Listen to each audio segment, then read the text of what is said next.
Hello all, welcome to our next class of CAP series directly into the appropriate measure of country's economic growth. Country యొక్క economic గ్రోత్ని కరెక్ట్గా measure చేయాలంటే ఏ parameter తీసుకోవాలి అని అడిగితే per capital real income. ఇక్కడ real అని word రాగానే it is adjusted for inflation.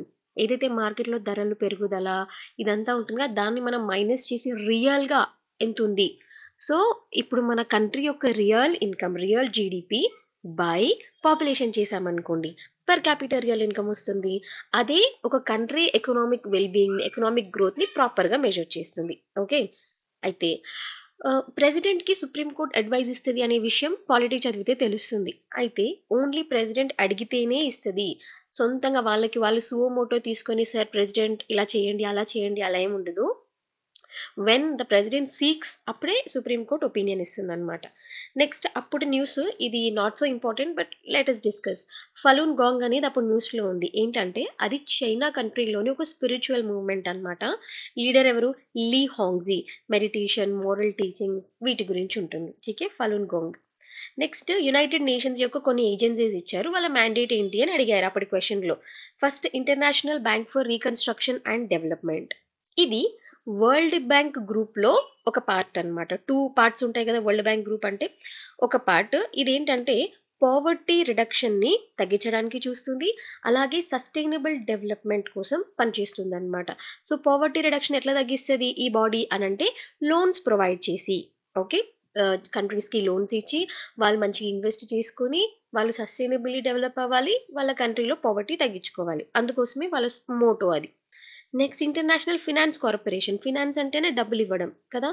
ఇది కూడా part of world bank group. వీళ్ళు ఏం చేస్తారు అని అంటే investment advisory and asset management services ఇస్తారనమాట. ఎవరికి ఇస్తారు? స్పెషలీ ప్రైవేట్ సెక్టర్ డెవలప్మెంట్ని ఇంక్రీజ్ చేయడానికి, అది కూడా డెవలపింగ్ కంట్రీస్లో. ఆల్రెడీ డెవలప్డ్ కంట్రీస్లో ఫుల్ ప్రైవేట్ సెక్టర్ ఉంటుంది, ఇన్వెస్ట్మెంట్ అంతా బాగానే ఉంటుంది. సో డెవలపింగ్లో తక్కువ డెవలప్డ్ కంట్రీస్లో ప్రైవేట్ సెక్టర్ మంచిగా డెవలప్ చేయాలి, ఇన్వెస్ట్ చేయాలి అని చెప్పేసి వీళ్ళు లోన్స్ ఇస్తారు. Next international fund for agriculture and development. ఇది దేనికోసం? రూరల్ డెవలప్మెంట్ కోసం. International monetary fund balance of payment క్రైసిస్ని సాల్వ్ చేయడం కోసం. సో ఎప్పుడైతే మనం టూ మచ్గా ఇంపోర్ట్ చేసుకుని చాలా తక్కువ ఎక్స్పోర్ట్ చేస్తే ఏమవుతుంది? మన బ్యాలెన్స్ నెగిటివ్లో వెళ్ళిపోతుంది. ఎందుకంటే మనం ఎక్కువ ఖర్చు పెడుతున్నాం బయట తెప్పించుకోవడానికి, కానీ మనం ఏం సంపాదిస్తలేము ఎక్స్పోర్ట్స్ చేసి. సో అట్లా మనం ఏదైనా డెట్లో కూరుకుపోతే దాన్ని సాల్వ్ చేయడానికి వీళ్ళు మనీ ఇస్తారనమాట. నెక్స్ట్ వచ్చేసి ఒక రెవెన్యూ సెటిల్మెంట్ సిస్టమ్. ఏంటది? Permanent settlement system 1793. దీంట్లో జమీందార్స్కి ఒక బాధ్యత ఇస్తారు. సో అండ్ సో డేట్ పెట్టుకుందాము, ఈ టైం కల్లా మీ కింద ఏవేవైతే ల్యాండ్స్ ఉన్నాయో దాని నుంచి రెవెన్యూ తీసుకొచ్చి మాకు ఇవ్వాలి, అందులో 10 పార్ట్స్ మాకు, ఒక పార్ట్ మీకు అని బ్రిటిష్ వాళ్ళు ఒప్పందం కుదుర్చుకున్నారు. అందులో జమీందార్స్ ఏంటంటే ఫార్మర్స్కి పట్టాస్ ఇవ్వాలి. యాక్చువల్లీ ఆబ్లిగేషన్ అది. కానీ చాలామంది, మోస్ట్ ఆఫ్ దెమ్ చాలామంది అసలు పట్టాస్ ఇవ్వడమే లేదు ఫార్మర్స్కి. కానీ వాళ్ళని ఏం చేయలేకపోయారు, ఎందుకంటే అఫీషియల్ చెక్ లేదు. బ్రిటిష్ వాళ్ళు ఎంతసేపు చేతిలోకి మనీ వస్తుందని చూశారు, కానీ జమీందార్స్ ఫార్మర్స్ ఎట్లా ట్రీట్ చేస్తున్నారో, ల్యాండ్ని డెవలప్ చేస్తున్నారా లేదా, పట్టాస్ ఇస్తున్నారా లేదా, ఇది చూడలేదు. నెక్స్ట్ మనం ఈక్వేటర్ మీద, ఓకే, ఎర్త్స్ ఈక్వేటర్ మీద నుంచి ఒక రైజింగ్ స్టార్ని చూసామనుకోండి, అది వర్టికల్ లైన్లో అంటే మనమున్న హొరైజాన్కి ఆ రైజింగ్ లైన్కి 90 డిగ్రీస్ ఎప్పుడు ఉంటుంది అంటే మనం ఈక్వేటర్ మీద నుంచి చూస్తేనే అలా ఉంటుంది. Okay, stars are seen to rise perpendicular to the horizon ఎప్పుడు మనం ఎర్త్స్ ఈక్వేటర్ మీద నిల్చున్నప్పుడు. సో మీరు ఇమాజిన్ చేసుకోండి, భూమి ఆకాశం కలిసే లైన్, దాన్ని హొరైజాన్ అంటాం యూజువల్గా. మనకు దూరంగా చూస్తే కనిపిస్తుంది కదా అట్లా. హొరైజాన్కి ఒక రైజింగ్ స్టార్కి 90 డిగ్రీస్ ఉందనుకోండి, అది ఎర్త్ ఈక్వేటర్ మీద పాసిబుల్ అవుతుంది అని చెప్తున్నారు. నెక్స్ట్ ఆర్య సమాజ్ని ఏ ఇయర్లో ఫైండ్ అవుట్ చేశారు? 1875లో. ఏ లీడర్? స్వామి దయానంద్ సరస్వతి. ఈ పర్టికులర్ సెక్ట్ ఆర్య సమాజ్ని ఫాలో అయిన one of the famous freedom movement leader ఎవరు అని అంటే Lala Lajpat Rai. Okay, next Sarvodaya movement గురించి అడిగితే దాన్ని ఎవరు ఎస్టాబ్లిష్ చేశారు? వినోబా భావే. దేనికోసం? సొసైటీ యొక్క అప్లిఫ్ట్మెంట్ కోసం. అంటే జనరల్ సొసైటీ అప్లిఫ్ట్ అవ్వాలి, అందరు బాగుండాలి, సర్వోదయ అందరూ మంచిగా ఉండాలి అని. నెక్స్ట్ ఎవరి ఎంపరర్ టైంలో, ఠీకే, ఏ సల్తనేట్ టైంలో మంగోల్స్ చెంగీస్ ఖాన్ లీడర్షిప్లో ఇండియాని ఇన్వేడ్ చేశారు అని అనుకోండి, అల్తమష్. ఓకే, చాలామంది ఇల్తుత్మిష్ అంటారు, ఇట్స్ అల్తమష్.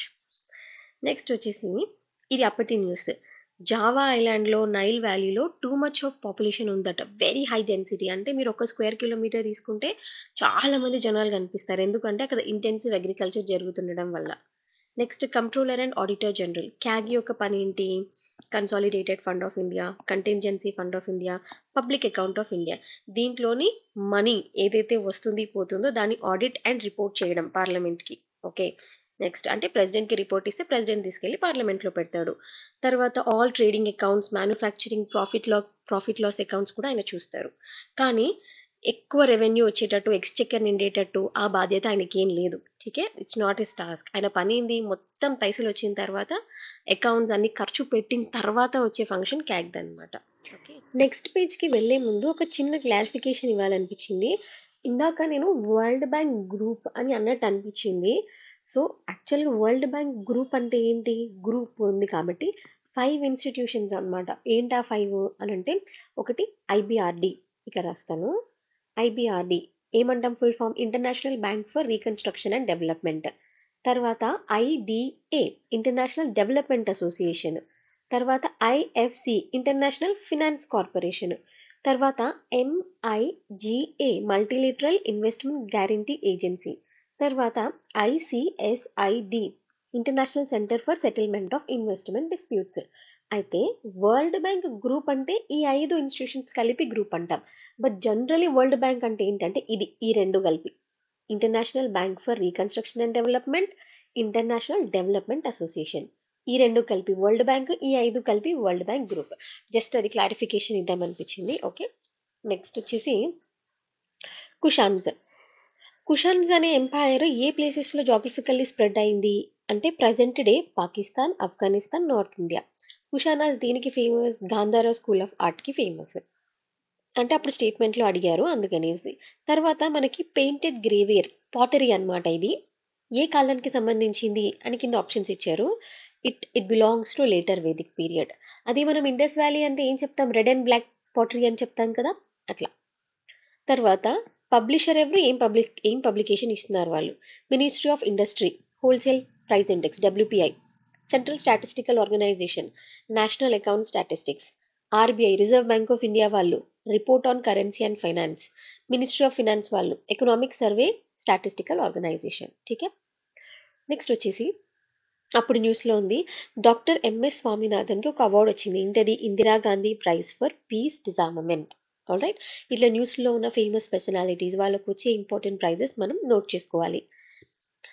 ఇండియన్ కాన్స్టిట్యూషన్లో ఉన్న 12 షెడ్యూల్స్లో ప్రతి షెడ్యూల్ మనం గుర్తుపెట్టుకోవాలి. 4th షెడ్యూల్ దేని గురించి మాట్లాడుతుంది అంటే allocation of seats in the council of states are Rajya Sabha. మనకి రాజ్యసభలో స్టేట్స్కి ఎట్లా సీట్స్ అలొకేట్ చేస్తాము దాని ప్రొసీజర్ గురించి మాట్లాడేది 4th షెడ్యూల్. తర్వాత సూరత్ పోర్ట్కి ఇంకొక పేరు బాబుల్ మక్కా పోర్ట్. ఎందుకంటే మనం మెక్కా మదీనా యాత్ర అంటాం కదా, ముస్లిమ్స్ ఖచ్చితంగా వాళ్ళ లైఫ్ టైంలో ఒక్కసారి వెళ్ళి రావాలని. అది ఎట్ సైడ్ ఉంది? వెస్ట్ సైడ్ ఉంది. సో వెస్ట్ సైడ్ పోర్టే చూడాలి మనం. సూరత్ పోర్ట్ అక్కడ నుంచి ఎక్కువగా ఈ మక్కా పిలిగ్రిమేజ్కి ట్రేడ్ జరిగేది, కనెక్టివిటీ జరిగేది. అందుకే ఈ సూరత్ పోర్ట్కి ఆ పేరు. నెక్స్ట్ కొన్ని సీస్ ఇచ్చారు ఆప్షన్స్లో. ఏ సీ దగ్గర అస్సలు వాల్కెనిక్ యాక్టివిటీ జరగదు అనేసి అడిగారు అనమాట. బాల్టిక్ సీ దగ్గర అసలు జరగదు. అది ఎక్కడుంది? నార్దర్న్ యూరోప్లో. ఎందుకు అంటే అది ఎటువంటి టెక్టానిక్ ప్లేట్ బౌండరీస్ మీద లేదు. యూజువల్గా జపాన్ దగ్గర ఎందుకు అన్ని ఎర్త్క్వేక్ సునామీస్ వస్తాయి చెప్పండి? జపాన్ కరెక్ట్గా ఇప్పుడు మనకు తెలుసు కదా, జాగ్రఫీ చదివితే కాంటినెంటల్ డ్రిఫ్ట్ థియరీలో ఏం నేర్చుకుంటాం మనం? టెక్టానిక్ ప్లేట్స్ అనేవి మూవ్ అవుతూ ఉంటాయి. ఎందుకంటే అవి ఆస్ట్రోస్పియర్ మీద ఉంటాయి అని చూసాం. ఎక్కడైతే బౌండరీ మీద ఉంటాయో, రెండు ప్లేట్స్ జంక్షన్లో ఉంటాయో అక్కడ విపరీతమైన వాల్కెనిక్ యాక్టివిటీ, ఎర్త్క్వేక్స్ రావడం, సునామీలు రావడం జరుగుతాయి. But Baltic sea comparatively stable ప్లేస్లో ఉంది. ఎటువంటి టెక్టానిక్ బౌండరీ మీద లేదు. అందుకే అక్కడ ఎటువంటి వాల్కెనిక్ యాక్టివిటీ లేదు. As simple as that. Next 1920లోనే ఒక పర్సన్ మనం కంప్లీట్ ఇండిపెండెన్స్ గురించి అడగాలి బ్రిటిష్ వాళ్ళతో. ఇట్లా డొమినియన్ స్టేటస్ కావాలి, కొంచెం ఇండిపెండెన్స్ కావాలి, అటానమీ కావాలి, ఇదంతా కాదు, డైరెక్ట్ ఇండిపెండెన్స్, మన కంట్రీ మనకే కావాలి అని 1920లోనే ఒకరు అడిగారు అహ్మదాబాద్ సెషన్లో. ఎవరైనా అంటే హస్రత్ మొహానీ. ఠీకే. Next Abul Kalam Azad. He is the prominent leader of Indian independence movement. మనకు తెలిసిందే ఇది. He's a famous freedom fighter.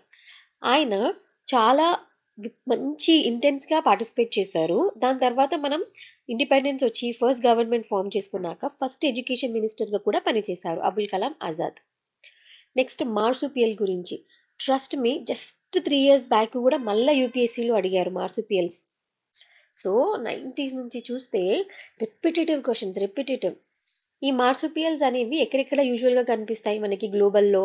Australia, south America, పాపా న్యూగిని. మార్సుపియల్స్ అంటే ఏం లేదు. మనం ఇప్పుడు కంగారు చూస్తాం గదా!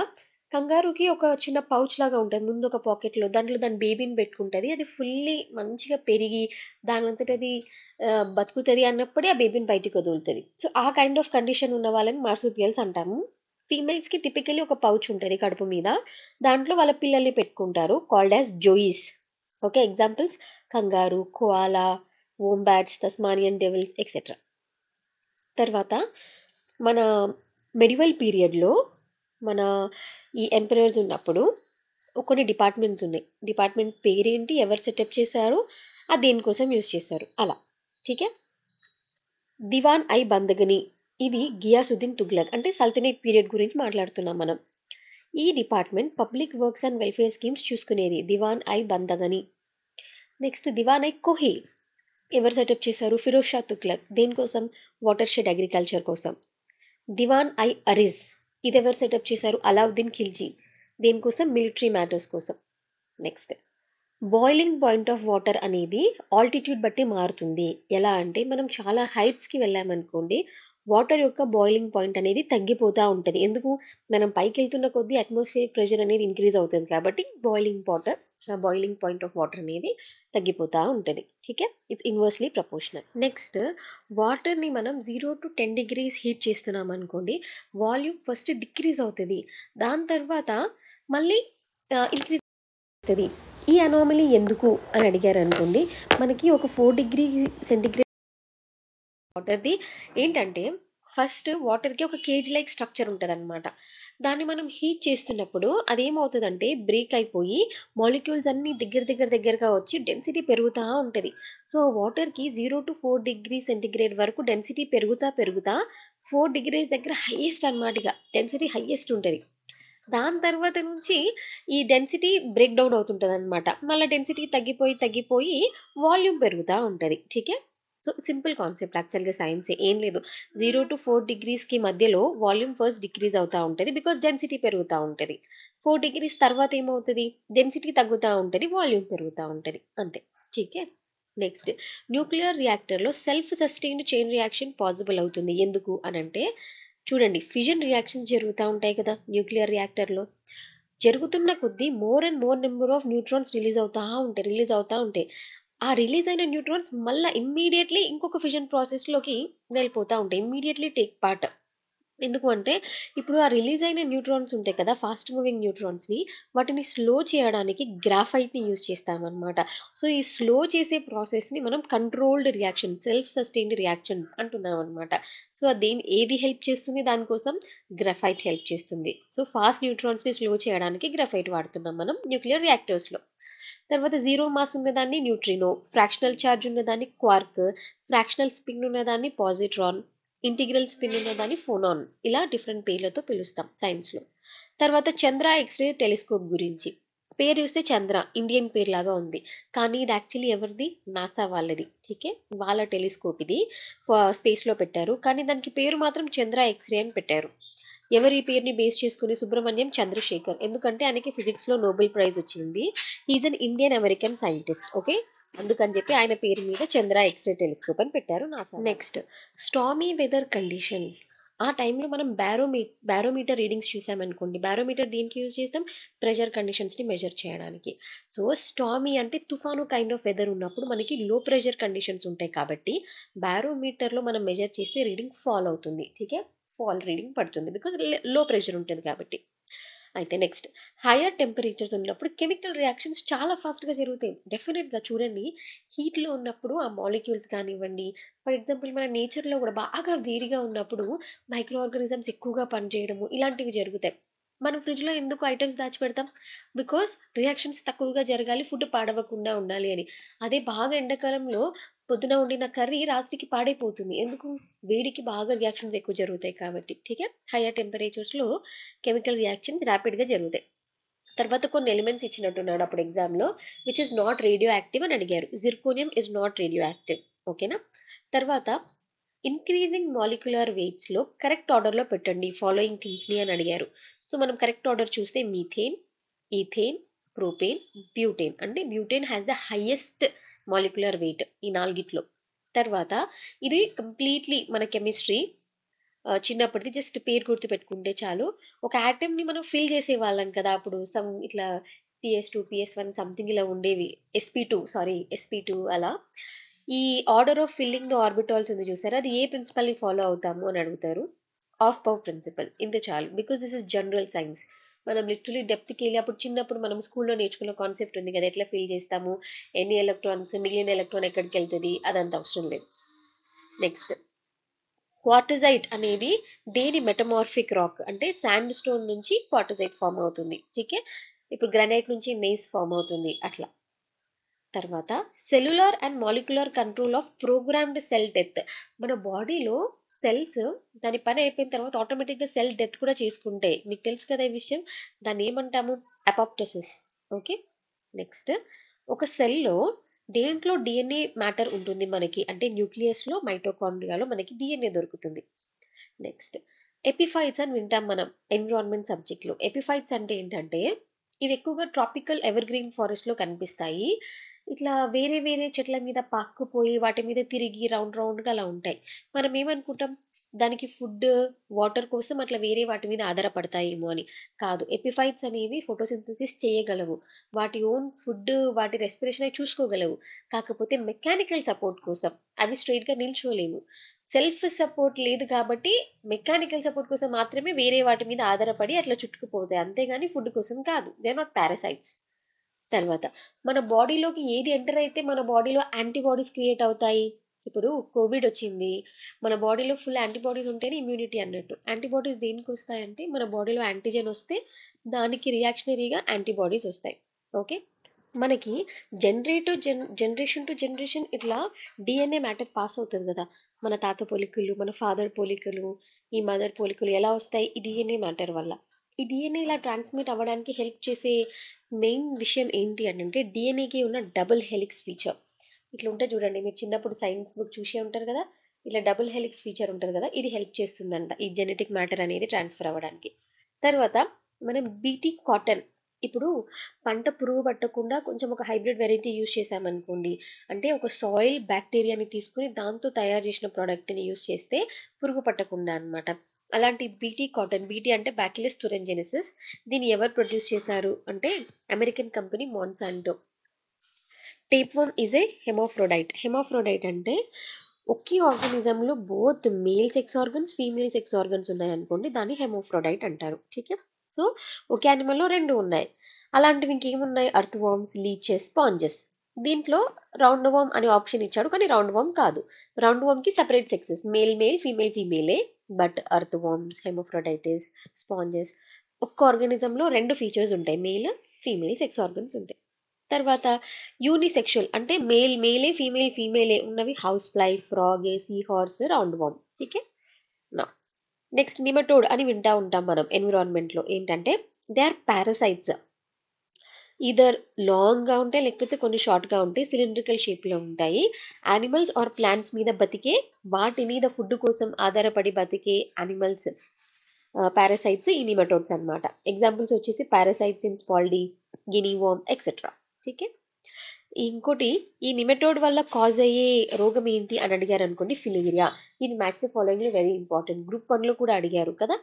పక్కన డిసీజ్ కాజింగ్ ఏజెంట్ ఇస్తారు, పక్కన డిసీజ్ ఇస్తారు, మనం మ్యాచ్ ద ఫాలోయింగ్ చేయాలి. సో ఇక్కడ అప్పుడు యూపీఎస్సీలో నిమెటోడ్ గురించి అడిగారు, దాని గురించి. తర్వాత అనలిడ్స్ అని వచ్చింది అనుకోండి. అనలిడ్స్ అనేవి ఇట్లా కొంచెం చూడడానికి ఎర్త్వామ్ లాగానే ఉంటాయి, but they have segmented body అన్నమాట. They are invertebrates. Examples leeches, earthworms. ఠీకే. తర్వాత అథ్లెట్స్ ఫుట్ ఇదొక ఈ అథ్లెట్స్ ఫుడ్ అనేది ఫంగస్ వల్ల మనకి బొక్కలు బొక్కలుగా ఇట్లా ఒక ఇన్ఫెక్షన్ లాగా వస్తుంది అనమాట. ఈ డిసీజ్ అథ్లెట్స్ ఫుట్ అనేది దేని వల్ల అంటే ఫంగస్ వల్ల. నెక్స్ట్ మన బాడీలో వీటి ఫంక్షన్స్ ఏంటి అని అడిగారు. టయాలిన్ ఫంక్షన్ ఏంటి? స్టార్చ్ ని డైజెస్ట్ చేయడం. పెప్సిన్ ఫంక్షన్ ఏంటి? ప్రోటీన్ ని డైజెస్ట్ చేయడం. ఆక్సిటోసిన్ ఇది మజిల్స్ ని స్మూదన్ చేయడము, కాంట్రాక్షన్ స్మూదనింగ్ ఇదన్నమాట ఆక్సిటోసిన్. తర్వాత ఈవెన్ పాలిచ్చే తల్లులకి ఆక్సిటోసిన్ ఎక్కువగా ఇస్తారనమాట. ఫర్ ఎగ్జాంపుల్ కౌకి ఎక్కువ మిల్క్ రావడానికి ఆక్సిటోసిన్ ఇస్తుంటారు. ఈ ఆక్సిటోసిన్ రిలీజ్ అయినప్పుడు ఏంటంటే తల్లికి కూడా పాలు ఎక్కువగా రావడము ఇలాంటిది జరుగుతుంది. ఠీకే, ఇట్స్ హ్యాపీ హార్మోన్ అనమాట ఆక్సిటోసిన్ అనేది.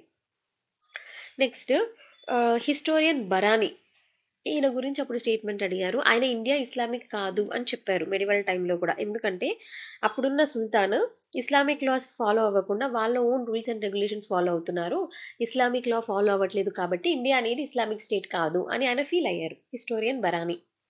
Next more than 1/3 of the geographical area in India, more than 1/3 అంటే మోర్ దెన్ 33% ఏరియాలో 75 సెంటీమీటర్స్ కంటే ఎక్కువ వర్షపాతం పడుతుందంట, విచ్ ఇస్ గుడ్ రెయిన్ఫాల్ కదా, మంచి రెయిన్ఫాల్ ఇది. మనకి మాక్సిమం రెయిన్ఫాల్ ఎక్కడి నుంచి వస్తుంది? సౌత్ వెస్ట్ మాన్సూన్ నుంచి వస్తుంది, జూన్ టు సెప్టెంబర్ టైం. తర్వాత ఇండియాలో ఇరిగేషన్ కి మేజర్ సోర్స్ ఏంటి? ఎక్కువగా జనాలు వాడే సోర్స్ ఏంటి అంటే వెల్స్ ఆర్ ట్యూబ్ వెల్స్. అదే మన బావులు ఉంటాయి కదా, వెల్స్, అవి ఎక్కువగా డిపెండ్ అవుతారంట వాటి మీద. తర్వాత థండర్ స్టార్మ్స్ వస్తాయి కదా, ఇట్లా తుఫాను కండిషన్స్ లాగా వచ్చి లైట్నింగ్స్ వచ్చి డుమ్ డుమ్ డుమ్ సౌండ్స్ వచ్చి, దీనికి ఫేవరబుల్ కండిషన్స్ ఏంటి అని అడిగితే హై టెంపరేచర్ ఉండాలి ఫస్ట్.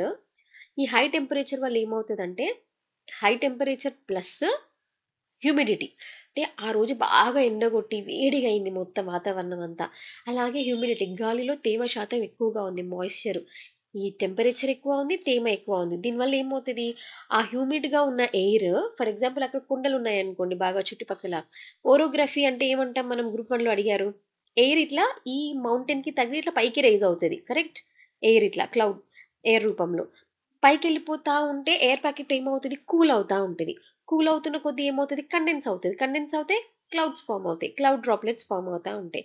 తర్వాత ఇంకా ఇంకా ఈ గాలి ప్రోత్సహించి వర్టికల్ విండ్స్ వల్ల హైట్స్ కి వెళ్ళి అవి కొలైడ్ అయ్యి థండర్ స్టార్మ్స్ లాగా ఫామ్ అవుతాయి అనమాట. ఠీకే, సో ఎసెన్షియల్ కండిషన్స్ ఏంటి అని అంటే high temperature, high humidity and ఈ కొంచెం ఓరోగ్రఫీ వల్ల ఇలాంటి థండర్ స్టార్మ్స్ వస్తాయి అని. నెక్స్ట్ లివింగ్ ఆర్గానిజమ్స్లో కొత్త కొత్త స్పీషీస్ రావడానికి, కొత్త కొత్త క్యారెక్టరిస్టిక్స్ ఉన్న స్పీషీస్ రావడానికి ఏం హెల్ప్ అవుతుంది అని అంటే మ్యూటేషన్. ఫర్ ఎగ్జాంపుల్ కోవిడ్-19 చూడండి, ఒక్క వైరస్ ఉందా, ఫస్ట్ వచ్చింది ఒకటి, బట్ తర్వాత ఎన్ని రకాల కొత్త కొత్త ఫీచర్స్ని, ఫస్ట్ జస్ట్ థ్రోట్ ముక్కు ఫీవర్ అట్లే ఉండే, దాని తర్వాత రకరకాలు హెడ్ఏక్ ఒకటి వచ్చింది, దాని తర్వాత ఇంకా అడిషనల్ ఫీచర్స్, అది ఒక్క రూపం కాకుండా ఎన్ని రూపాయలు తీసుకుంది, బికాజ్ ఆ వైరస్ మ్యూటేట్ అయ్యి కొత్త కొత్త రూపాయలు తీసుకుంది అట్లా. ఇప్పుడు రీసెంట్ గా కూడా మొన్న మొన్న న్యూస్ లో విన్నాం కదా, హెచ్ఎంపివి వైరస్, అట్లా అనమాట. తర్వాత వరల్డ్ డెవలప్మెంట్ రిపోర్ట్ ఎవరు పబ్లిష్ చేస్తారు? వరల్డ్ బ్యాంక్ వాళ్ళు. నెక్స్ట్ ఇండస్ వ్యాలీ సివిలైజేషన్ కి సంబంధించిన కొన్ని ప్లేసెస్ ఇచ్చారు, అవి దేనికి ఫేమస్ అంటున్నారు. లోథల్, అక్కడ ఏముంది, డాక్యార్డ్ ఉంది, గుజరాత్ అది.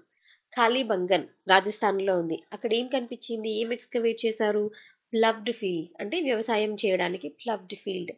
ధోలవీర ఇది కూడా గుజరాత్ లోనే ఉంది, అది దేనికి ఫేమస్, అక్కడ large sized science of Harappan script కనిపించింది. ఠీకే, అంటే ఇట్లా మనం బోర్డు మీద రాస్తాం కదా, డైరెక్షన్స్ రాసేటప్పుడు అట్లా కనిపించిందంట ఒక బోర్డు మీద.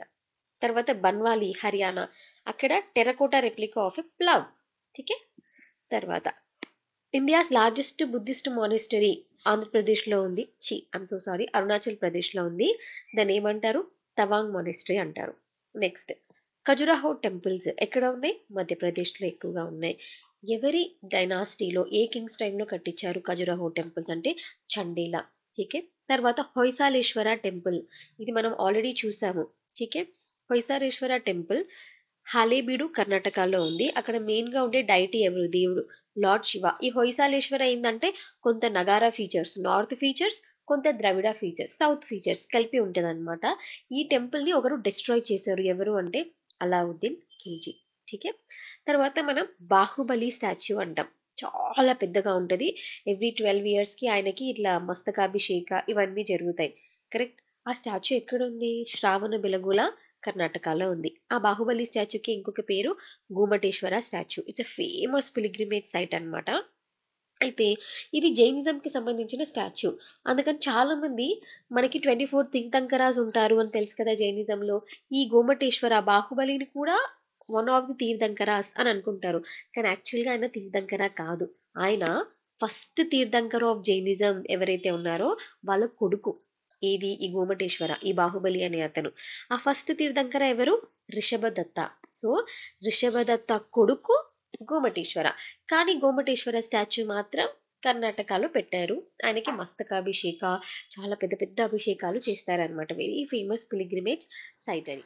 Open stunted forest. మనం ఒక ఫారెస్ట్ టైప్ చెప్తున్నారు. అది మనకి ఇండియాలో ఎక్కడ కనిపిస్తది అని అడుగుతున్నారు. ఫారెస్ట్‌లో ఓపెన్‌గా ఉంటాయి. బట్ స్టంటెడ్‌గా. Open stunted forest with bushes and small trees. But వాటికి లాంగ్ రూట్స్ ఉంటాయి. షార్ప్ ముల్లులు, థార్న్స్ ఆర్ స్పైన్స్ ఉంటాయి. సో, ఓపెన్‌గా ఉంది ఫారెస్ట్, స్టంటెడ్‌గా ఉంది, బుషీ ట్రీస్ ఉన్నాయి. దానికి షార్ప్ ములులు, థార్న్స్ ఇలాంటివి ఎక్కడగా ఎక్కువగా కనిపిస్తాయంటే వెస్టర్న్ ఆంధ్రప్రదేశ్‌లో ఎక్కువ కనిపిస్తాయంట. తర్వాత ఏన్షియంట్ ఇండియన్ బుద్ధిస్ట్ మొనస్ట్రీలో ఒక పద్ధతి, ఒక ట్రెడిషన్ ఉండే. ఏంటది అంటే పవరన. ఏంటిది అంటే మామూలుగా మాంగ్స్ ఒక ప్లేస్ నుంచి ఇంకో ప్లేస్‌కి మూవ్ అవుతా ఉంటారు. భిక్షాటన చేస్తూ, బుద్ధిజంని స్ప్రెడ్ చేస్తూ. రెయినీ సీజన్ వచ్చినప్పుడు మొనాస్ట్రీస్‌లో రెస్ట్ తీసుకుంటా ఉంటారు. రెయినీ సీజన్ అయిపోయేదాకా. ఆ టైంలో వాళ్ళు ఏదైనా మిస్టేక్స్ కమిట్ చేసినా, ఆఫెన్సెస్ తప్పులు చేసినా కన్ఫెస్ చేసుకునేవారు. నేను ఇది చేశాను తప్పు అని కన్ఫెస్ చేసే ట్రెడిషనే పవరన. ఠీకే. తర్వాత మొత్తం సోలార్ సిస్టమ్‌లో 8 ప్లానెట్స్ ఉన్నాయి. అన్నిట్లోకి డెన్సెస్ట్ ప్లానెట్ ఏది అంటే మనం పెద్ద ప్లానెట్ ఏమో, చిన్న ప్లానెట్ ఏమో అని మెర్క్యూరీనో లేకపోతే జూపిటరో అని ఆలోచించొద్దు. Earth is the most densest of all. ఠీకే. Next world intellectual property organisation గురించి స్టేట్మెంట్స్ ఇచ్చారు. అది యుఎన్ యొక్క స్పెషలైజ్డ్ ఏజెన్సీయా? Yes or no? Yes. Headquarters ఎక్కడుంది? జెనీవా, స్విట్జర్లాండ్‌లో ఉంది. వరల్డ్ ట్రేడ్ తర్వాత ఈ trade related aspects of intellectual property rights. ఏదైతే ఇప్పుడు ఇంటెలెక్చువల్ ప్రాపర్టీ గురించి కొన్ని కండిషన్స్ ఉంటాయన్నమాట. అవి డబ్ల్యూటీఓ మెంబర్స్ ఉంటారు కదా! ఎవరైతే ఈ ఆర్గనైజేషన్‌లో మెంబర్స్ ఉంటారో వాళ్ళందరి మీద ఈక్వల్లీ బైండింగ్. అందరూ ఫాలో అవ్వాల్సిందే. ఠీకే. సో, ఇవి ట్రేడ్ గురించి కొన్ని పాయింట్స్ ఇస్తున్నారు. నెక్స్ట్ ఇండియాతోనే లార్జెస్ట్ ట్రేడింగ్ పార్ట్నర్ ఎవరు ప్రపంచంలో అంటే యునైటెడ్ స్టేట్స్. ఎంత వాల్యూమ్ ఉంది చూడండి. $100 బిలియన్ అంతా వాల్యూమ్ నడుస్తుంది. సౌత్ ఏషియాలో ఎవరు లార్జెస్ట్ ట్రేడింగ్ పార్ట్నర్ ఇండియాకి అంటే బంగ్లాదేశ్. ఏషియాలో ఎవరు? చైనా. ఆఫ్రికాలో నైజీరియా. సౌత్ అమెరికాలో బ్రెజిల్. యూరోప్‌లో నెదర్లాండ్. సో, మనకు అర్థమైంది కదా ఇండియా ఎవరెవరితో ట్రేడింగ్ చేస్తుంది. ఆల్మోస్ట్ మాక్సిమం కంట్రీస్‌తో మనం ట్రేడ్ చేస్తాం. ఏవో చిన్న చిన్న దేశాలు వదిలేస్తే. బట్ హైయెస్ట్ సౌత్ ఏషియాలో, అమెరికాలో, సౌత్ అమెరికాలో అలా చూసుకుంటే ఇవన్నమాట. ఠీకే. Thank you. We will continue in the next class.